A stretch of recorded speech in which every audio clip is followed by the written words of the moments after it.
Halo semua, kembali lagi bersama channel saya yang akan membahas keseruan sinetron Suster L, di mana di episode ini episode terakhir kisah sinetron Suster L, yang tentunya pastinya Osman dan Sherry mendapatkan karma dan Osman di penjara. Sebelum lanjut ke videonya, jangan lupa like, comment, dan subscribe ya. Terima kasih. Terlihat Els yang bersama Pelik. Di situ Pelik berkata bahwa Pelik ingin menyuapi El. El pun mau menuruti kemauan Pelik. Di situ ketika Pelik menyuapinya, Pelik begitu sangat bahagia ketika melihat El tersenyum. Tak lama kemudian datanglah Pak Benny dan juga Ibu Sinta. Di situ Ibu Sinta terkejut ketika melihat sosok El di rumahnya.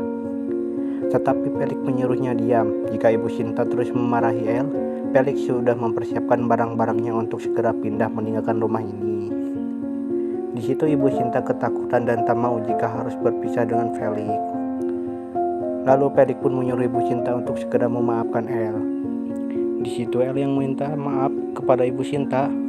Terlihat Ibu Sinta sangat susah untuk memaafkan El.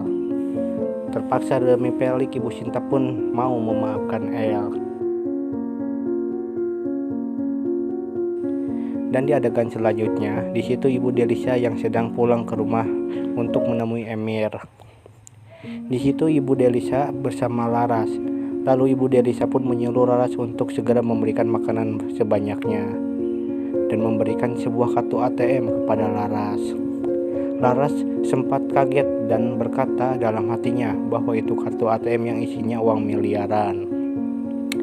Laras ada rencana buruk bahwa Laras akan membawa kabur uang itu. Tetapi mudah-mudahan ingatan Laras kembali lagi, yang dimana episode terakhir ini, supaya Laras mengetahui siapa ia sebenarnya. Lalu Ibu Delisa pun di situ menelpon El dan berkata bahwa El gak pernah lupa dengan Emir dan Ibu Delisa. El menjawab bahwa El tidak akan melupakan Ibu Delisa dan juga Emir. Lalu Ibu Delisa pun menyuruh El untuk segera mengatur rencana supaya Ibu Delisa bisa balas dendam kepada Osman dan Shirley. El pun akan segera mencari cara supaya bisa mendapatkan rencana untuk balas dendam. Lalu Ibu Delisa pun menyuruh El untuk bertemu di rumah sakit karena Ibu Delisa akan membicarakan hal penting kepada El. Dan di adegan selanjutnya, di situ El sengaja memberikan kopi kepada Pelik. Terlihat Pelik begitu fokus dengan pekerjaannya sehingga El dicuekin. Lalu akhirnya Pelik meminta maaf dan berkata bahwa Pelik sedang fokus untuk membuat desain.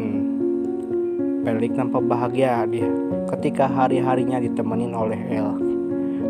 Mereka pun saling mesraan karena mereka merasa mendapatkan bahagia baru. Setelah El bebas dari penjara, tak lama kemudian datanglah Depan. Lalu Pelik menunjukkan hasil desainnya bahwa Pelik sudah bisa mendapatkan uang dari membuat desain ini. Depan pun mengagumi karya Pelik dan terus mendukung Pelik. El sangat begitu senang ketika melihat Depan dan Pelik saling menyayangi kembali. Keesokan harinya Osman terlihat tak berdaya dan tak bisa membayar rumah sakit. Di situ Ibu Delisa begitu senang saat melihatnya. Dan Ibu Delisa masih belum puas untuk membuat Osman menderita. Rencana kali ini Ibu Delisa akan menjebloskan Osman dan Sherry ke penjara supaya mereka bisa menderita di penjara dengan keadaan badan penuh luka. Dan keesokan harinya, di situ El dan Ibu Delisa bahwa Ibu Delisa meminta untuk segera ambil alih perusahaan Ibu Delisa ke tangan El. Lalu mereka pun sengaja meninggalkan Pelik karena ada rahasia yang akan Ibu Delisa sampaikan kepada El dan juga Bayu. Setelah El selesai diskusi dengan Ibu Delisa, di situ El pergi karena akan menemui Emir. Setelah El di perjalanan, di situ El melihat mobil Sherry tampak dikerumunin warga karena kecelakaan. Di situ El kaget dan El langsung membuka pintunya. Ternyata di dalam El melihat Sherry yang nampak tak sadar diri. El menyuruh warga untuk segera menghubungi ambulan. Ketika El mengeceknya, ternyata Sherry sudah meninggal dunia. Osman datang dan berteriak. Di situ Osman menyalahkan El dan sudah membuat Sherry celaka. Apa yang terjadi di episode selanjutnya? Osman dan Sherry sudah mendapatkan balasan yang begitu menyakitkan. Mungkin itu saja alur cerita ataupun bocoran sinetron Suster El. Jika masih penasaran dengan kisah selanjutnya, jangan lupa saksikan kisah selanjutnya hanya di channel ini ya. Sampai jumpa.